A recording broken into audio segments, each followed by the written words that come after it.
Hi, I'm Chris Flanagan, and on behalf of Bailey Selwyn and our vendors Brent and Shirley Rawstron, I'd like to welcome you here to Rosendale Park. Situated here at 10 Kapuka Lane, Kennedy's Bush Road, Rosendale Park offers you an opportunity to buy absolute blue chip real estate situated on the fringe of Christchurch City. So now we will take you for a wee tour around the subdivision by drone, and then when we've finished that we will have a yarn with the vendor and developer Mr. Brent Rawstron.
And they want to inquire a bit more and find out. But I think it's important that people, and so they won't be able to look into three won't be looking into the back of them. Now let me introduce you to Mr. Brent Rawstrom, who is the developer and the owner of Rosendale Park.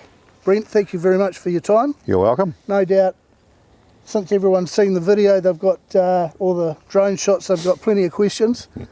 But I must say, over the years, you and I have bought and sold a lot of land together, and done a few good developments, but I can tell that this one's number one for you.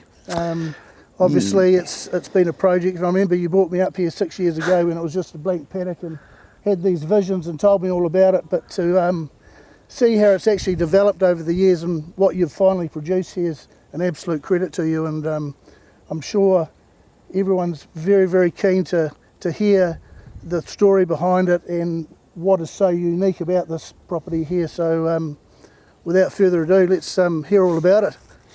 Well, firstly, my family moved into the area 72 years ago, and so we've lived here all my life. I lived here, and the flat land to the south of us we've seen flood every year or every second year up to about 1 metre deep. And my dad farmed some of the flat land back in the 1950s. Was that George? That was George. Yes. And he did a lot. He tried putting drainage through it, and he put a pump in there to pump the water away. And then in the end he said, no, I'll just move to the farm next door because it doesn't flood at all. So that was kind of cool. But we live up on the hill and we look down on it and we see this flooding on a perpetual basis. And we said, right, one day someone must be able to do something about that. And so that's what sort of led to where we are today. And back in 2007, a property above us on Kennedy's Bush Road was being subdivided, and there was a big environment court action about the whole thing because the people who live on the flat land didn't want the sudden runoff of water from hard surfaces around the houses. So they're going to get the same amount of water, but we're just going to get there quicker if by the time you get house and road runoff. And so there was a big environment court case about the whole thing, and at that time I said, this is ridiculous. Why are we trying to put tanks on the hills to hold storm water? Why don't we build dams on our land, which never floods anyway but has got a fall from north to south? And if we built some dams on there, we'll solve this problem of subdivision on the hill forever and probably help a long way to stopping the flooding, not only on the flat land to the south of us, but the whole of the Horseville River catchment from Horseville all the way to Lake Ellesmere. And so it took us a reasonable amount of time to persuade the council that this actually would be quite a good idea. Like it took us 10 years to persuade the council that it was going to be a good idea. And so by that stage it had morphed into being just a couple of dams to hold back the stormwater from the existing houses. It morphed into a stormwater facility that will, in peak rainfall, hold 128,000 cubic metres of water. Wow. And that really is the whole of the catchment of the 95 hectares of land that goes between this property and the Summit Road. Right. Now the point is that it is detention ponds only. So 99.99% of the year there's nothing in them. They're empty. They're just a nice grass area with some sheep, ewes and lambs, keeping them nice and tidy, and no one has to mow them. There's a bit of livestock to keep them nice and tidy. And they'll be just a grass, you'll be looking out on a grass outlook forever, because no one will ever be able to build in them, because of course they're stormwater ponds owned by the Christchurch City Council. Right. And so what makes this really quite unique is that this is infrastructure for Christchurch City, but is on private land, and so consequently it doesn't form a public park. Right. So there's a gated, you already started up at the top of the drive, and you have a gated entrance. So that is allowing people, only the 5 residents who will live down this road, access way, that's all the people who ever get in here, because it's gated, them and their friends. And it'll be a park-like setting. It's a park-like setting without it being a public park, yeah, right. Which is quite unique to start with. And the other thing over the time, as you well know, we've developed quite a few 4-hectare lots. Yes. And you know I've hated every one of them. Not because they're 4-hectare lots, that was the way to sell the farms, because if we hadn't done them and sold it as a farm, the next person was going to just sell them straight away as a development anyway. But I have always looked at 4-hectare lots and seen the waste of land, valuable land for producing food, just being destroyed, because someone puts a house in the middle of it and they have a couple of sheds and business, and next minute there's wasted land. They might have a few sheep, they might have a few cattle, but at the end of the day the productivity of that land has gone. And I've argued for a very, very, very long time that we have to do better than that, and we can do better than that. And so as things transpired, Shirley and I, my wife and I, looked at this project as our legacy project. This is something where we've been able to create 1-hectare, 4 1-hectare buildings platforms, and the balance of that land has gone to the council to go under the stormwater ponds. Right. And so although it was a 4-hectare subdivision initially, 3 hectares of all that land from every 4-hectare lot is there for the use and the value of people for decades and decades and decades to come, because these dams will just not disappear. They're here forever. Yeah. And what this has done has made the life better for everyone who lives south of us and anywhere down the Horsell River, between the inception of the Horsell River to Lake Ellesmere. Everyone's life is going to be better off every time it rains as a result of this. So the 4 1-hectare titles that you're creating, Yep. People, they get the chance to build their own home on that. Absolutely, absolutely. Yeah. The sort of people who we expect to fall in love with these blocks, to buy them, will have their own dream of what they want to build there. Yeah. I don't want to build their dream. No. We're expecting them to build a house in excess of 350 square metres. We expect it to be of some architectural merit, and so consequently they'll have their own dreams. And I'm not there.